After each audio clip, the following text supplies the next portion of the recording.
जय श्री कृष्णा। एक मजदूर थे, उनके 2 बच्चे थे, पत्नी थी। वो किसी फैक्ट्री में मजदूरी करते थे। जो थोड़ा बहुत कमाते थे, उसी से अपने घर का खर्चा चलाते थे।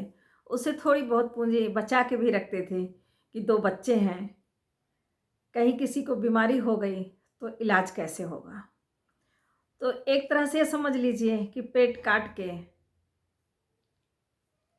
पैसे बचाते थे। अचानक पति बीमार हो गए। इतने ज़्यादा बीमार हो गए कि जितनी जमा पूंजी थी, वो सब उनकी बीमारी में पत्नी ने लगा दिया, फिर भी पति को न बचा पाई। पति एक्सपायर हो गए। अब पत्नी के ऊपर तो जैसे एक बोझ टूट पड़ा, पहाड़ गिर गया। अब उसको कुछ समझ में नहीं आ रहा था कि क्या करें। एक पैसा भी नहीं है कि उसका अंतिम संस्कार करें। किसी तरह पड़ोसियों से ले दे के उसने पति का अंतिम संस्कार किया। और जैसे एक रीति रिवाज है, 2-4 दिन पड़ोसियों ने खाना पानी बच्चों को, पत्नी को पूछा दिया। और उसके बाद फिर सब अपने अपने काम में लग गए, सब अपने अपने किनारे हो गए, घर चले गए। अब पत्नी और 2 बच्चे। अब पत्नी सोच रही कि क्या करूं कि अपने बच्चों का पालन पोषण करूं। तो वो घर में, लोगों के घर में चौका बर्तन करने का काम शुरू करी कि किसी तरह बच्चों को तो मुझे पालना ही है। काम पर जाती थी, वहाँ से जो बचा खुचा भी उसको मिलता था, लाके अपने बच्चों को खिलाती थी और खुद भी खाती थी। इसी तरह कुछ टाइम कटा। अचानक एक दिन काम पर गई हुई थी कि उसका बेटा बीमार पड़ गया। बेटी दौड़ के गई और अपनी माँ को बुला के ले आई। बोली, माँ भाई बहुत बीमार है, घर चलो।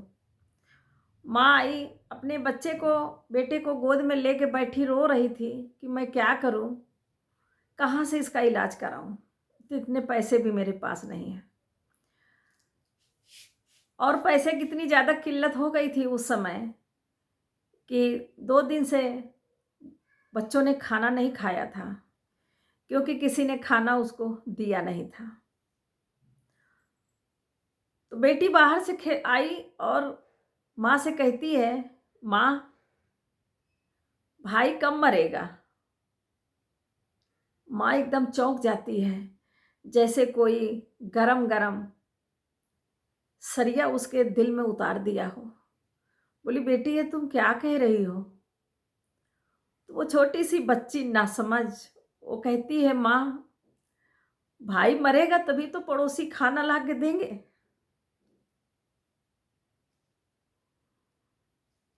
माँ तड़प उठती है, कहती बेटा ऐसा नहीं बोलते।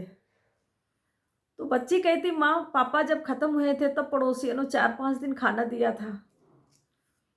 तो भाई नहीं रहेगा, भाई भी तो बीमार है, भाई नहीं रहेगा तो पड़ोसी खाना देंगे। मैं 2 दिन से कुछ खाई नहीं हूँ, भूखी हूँ।